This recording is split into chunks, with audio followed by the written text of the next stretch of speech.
¿Qué dice la Escritura? Dice, pues así se traduce su nombre. Elimás es una palabra árabe y significa ni más ni menos el habilidoso, no el inteligente, el habilidoso. En este caso era un mago habilidoso, ¿sí? Así que dice la Escritura que este mago habilidoso trataba de que el procónsul se apartara de la fe. Bueno, entonces Pablo le reprende y ¿qué pasa con este hombre? ¿Queda? Ciego. Ciego, muy bien. ¿Y qué pasa cuando este hombre queda al margen de la situación? El verso 12. Entonces el procónsul, viendo lo que había sucedido, creyó maravillado de la doctrina del Señor. Así que no sabemos cuánta gente se convirtió en Chipre, o por lo menos sabemos que uno se convirtió, ni más ni menos el procónsul. Ahora bien, de Chipre navegan hacia el continente, dejan el continente y llegan al puerto de Atalía. El puerto de Atalía, que es... A la vuelta de Atalía. Bueno, está bien. Perdón. No importa. Atalía tiene puerto, ¿sí? Pergue, más allá de que a veces la Biblia dice ciudades, dice ciudades cuyas ciudades no tienen puerto. Y el puerto era Atalía, ¿correcto? Allí estaba el puerto, en Atalía. Bueno, van a Pergue, como dice la Escritura, sigamos el periplo bíblico. Van a Pergue. En Pergue, si ustedes leen la Escritura, fíjense lo que dice el verso 13. Habiendo zarpado de Pafos, Pablo y sus compañeros arribaron a Perge, de Pampilla, pero Juan, apartándose de ellos, volvieron a Jerusalén. Ellos pasando de Pergue, llegaron ¿a dónde? A Antioquía. ¿Y qué pasó en Pergue? Desertó Juan Marcos. Muy bien. En primer lugar, desertó Juan Marcos. ¿Se acuerda que los abandonó? Es interesante observar lo que cuentan algunas personas acerca de por qué Juan Marcos los abandonó. Nunca vamos a saber la verdad, ¿sí? Se han hecho un montón de conjeturas. La primera gran conjetura que se hizo es que Juan Marcos, que era sobrino ¿de quién? De Bernabé, observaba cómo Bernabé iba perdiendo el liderazgo de la misión y el liderazgo iba pasando a manos ¿de quién? Pablo.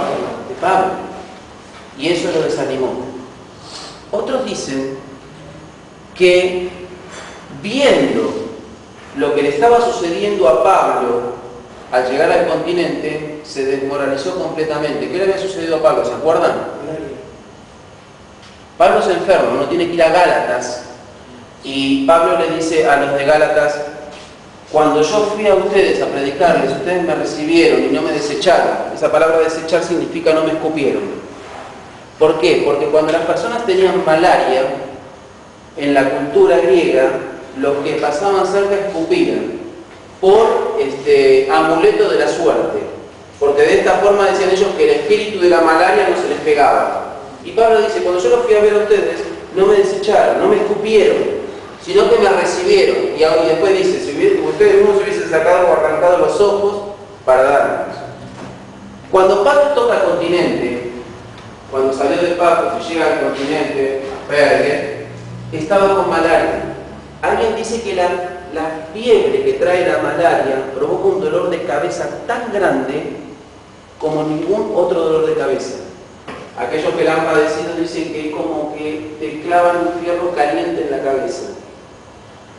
Así que quizás Juan Marcos, viendo cómo Pablo, aquel que acababa de hacer semejante maravilla dejándolo ciego, al mago, al gran mago Elimás, viendo que estaba enfermo, que había caído, se desmoralizó y los abandonó.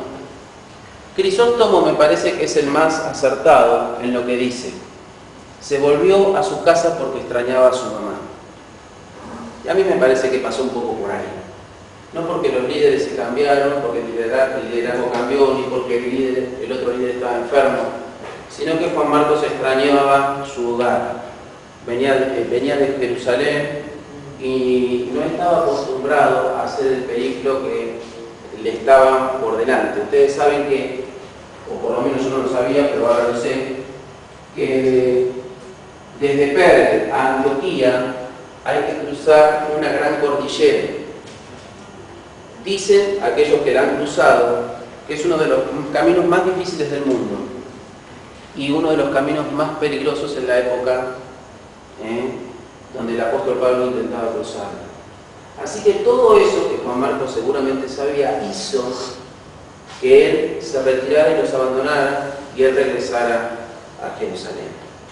Ahora, dice la Escritura que cuando ellos de Perge fueron a Antioquía, llegaron a Antioquía, dice allí la Escritura bien claro, lo leímos en el verso 13. Y habiendo zarpado de Pafos, Pablo y sus compañeros arribaron a Perge de Pampilla, pero Juan, apartándose de ellos, volvió a Jerusalén. Ellos, pasando de Perge, llegaron a Antioquía. No nos cuenta más nada la Biblia de qué pasó en ese camino, pero uno puede sacar una gran lección. No fue un impedimento para Pablo la malaria, siguió adelante. Eso es una de las cosas tan grandes que tenía este hombre. El espíritu de conquista con el cual Dios lo había dotado para alcanzar a los pueblos. Alguien que sale a la obra, alguien que desea salir a la obra del Señor, necesita tener esto. Necesita tener un espíritu de conquista. No puede ser alguien que se amedrente como Juan Marcos, sino alguien que siempre vaya para adelante. Más allá de las adversidades que se presenten. Por ahí nos podemos demorar o podremos demorarnos algunos días, pero nunca quedarnos. Este hombre pasó con malaria, se cruzó la cordillera, atravesó los caminos difíciles y llegó a Antioquía. Ahora, era muy interesante, o es muy interesante, leer un poco acerca de la provincia de Galacia en la cual está Antioquía. 300 años antes del Señor, en ese territorio no había nadie y llegaron, aunque todavía estamos en disputa con Jorge, llegaron o los galos o los celtas, ¿sí? Los celtas, bueno, vamos a decir los celtas o los galos, ¿sí? 300 años antes del Señor llegaron y conquistaron o se asentaron en esas tierras. Comenzaron a tener un comercio muy importante con Roma, y más o menos por el año 64 antes del Señor, Roma incorpora a la provincia de Galacia como una provincia del imperio. Estaba Galacia del Ponto, que era del norte, Galacia de Licanoia, que era del centro, y la parte sur, que es la parte de acá bien dice el mapa, Pisidia, Frigia, sí, que era la parte sur de Galacia. Pablo va al centro, y es muy interesante observar por qué va al centro. El camino más importante que tenía Roma para el comercio con Asia era el camino que atravesaba Antioquía. Por lo tanto, Antioquía era una ciudad policultural. Había mucho comercio. Y además, había algo muy importante. El Senado romano usó a Antioquía para hacer pruebas políticas. Y cuenta la historia que en Antioquía fue el primer lugar del Imperio Romano donde las mujeres comenzaron a tener cargos públicos. ¿Sí? El Senado romano comenzó a dejar que las mujeres empezaran a tener autoridad política en el imperio. Pablo va a predicar